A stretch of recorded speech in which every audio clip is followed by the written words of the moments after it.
So the answer to that question is yes and no. Depends on what stage the cavity is in. Let's talk about it.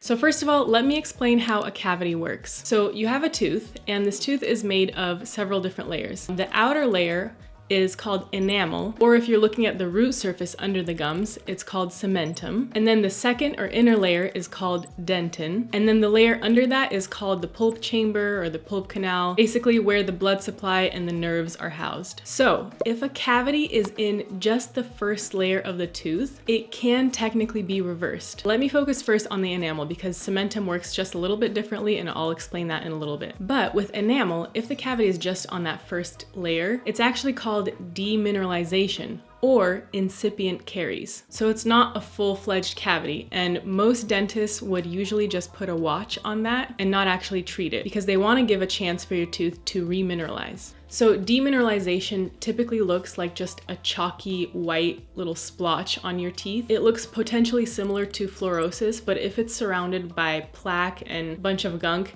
it's more likely demineralization. And then incipient caries can actually be like a light yellow or brown sort of stain on your tooth. Again, if you're not sure, definitely just get it checked out with a dentist, get an opinion on that before you start trying to reverse something that is potentially not reversible. And I will explain how to do that in just a little bit, but let me also explain how cementum works. So cementum is actually a little bit softer than enamel. So even if a cavity is just on that first layer, the cementum, it can usually progress a lot more quickly than on enamel. So the let's watch it period of time can be a little bit shorter, if at all, before it needs to be treated. But anyway, once cavities hit that second layer, or the dentin, the way the dentin is structured is actually made up of little tubules, basically like little tiny straws stacked on each other. And those straws connect that outer portion of the dentin directly to the pulp chamber. So once the cavity hits that outer surface of the dentin, that's kind of the point of no return and when you actually have to treat the cavity so that you can prevent it from coming into the nerve and needing a root canal, or worse, having to pull the tooth out. And then of course, if your tooth is visibly bombed out,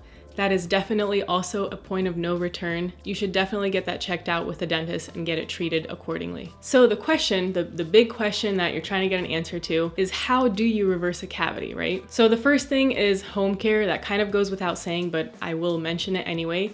If you're not brushing and flossing properly, consistently, the chances of you getting a cavity are a lot higher. If you guys need a refresher on how to brush or how to floss properly, I've made demos on my own teeth showing you how to do that. You can find those on my channel, and I'll also leave a couple of links in the description below to those videos. The next thing you want to focus on is resetting your oral microbiome. You need healthy saliva to help protect your teeth against cavities. So there are a couple of ways to address that, including your diet and your lifestyle.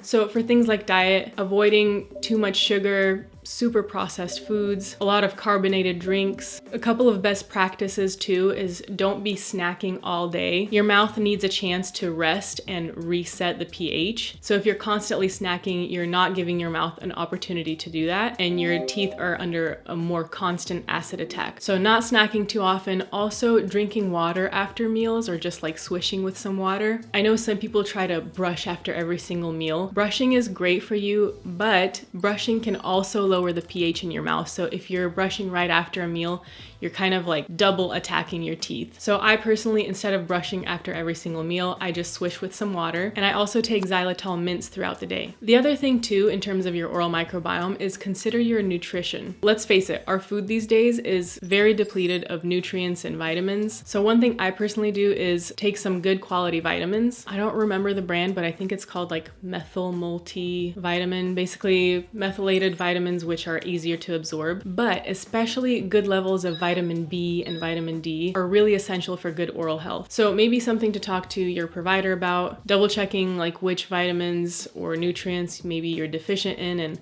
what to supplement with, etc., etc. And then in terms of lifestyle, of course, things like smoking or tobacco chewing, drinking alcohol, that can affect your oral microbiome and can definitely contribute to cavities. Both with smoking and with alcohol, your mouth can get dried out that much more easily, and a dry mouth equals more risk of cavities. Other things like stress and lack of exercise can also affect your oral microbiome. I mean, stress affects everything, right? But Specifically with our mouth, stress triggers inflammatory response in our bodies and in our mouths, and those inflammatory markers kind of create an imbalance in the microbiome. And then lack of exercise, guys, there's literally a direct link between sedentary lifestyle and what goes on in your mouth. So get up, get moving, be healthy, and be happy, basically. No stress and more exercise.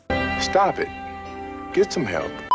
Lastly, the other thing you can do to support a good, healthy microbiome and to prevent cavities is to support your oral care routine with some specific products. I already mentioned xylitol. Xylitol is a great sugar alternative. The wonderful thing about xylitol is it actually disrupts the bad bacteria in your mouth. So the bacteria that causes cavities, it tries to consume the xylitol because it's a sugar technically, but it can't digest it, so it just like bursts and dies. So I incorporate xylitol throughout the day for both myself and my kids. It's a great way to help prevent cavities, and as a bonus, it helps to stimulate saliva flow, which is always a bonus when thinking about keeping your teeth mineralized. The other thing is incorporating a good toothpaste. Oftentimes for cavity prevention, we hear about using fluoridated toothpaste or even prescription strength fluoride toothpaste. I personally stay away from fluoride for various reasons. You guys can check out my channel for all of that, but if you're okay with fluoride and if you want to use it, make sure your toothpaste has fluoride in it. If not, an alternative I found is called hydroxyapatite toothpaste. Hydroxyapatite is relatively new on the market. A lot of toothpaste companies are starting to use it.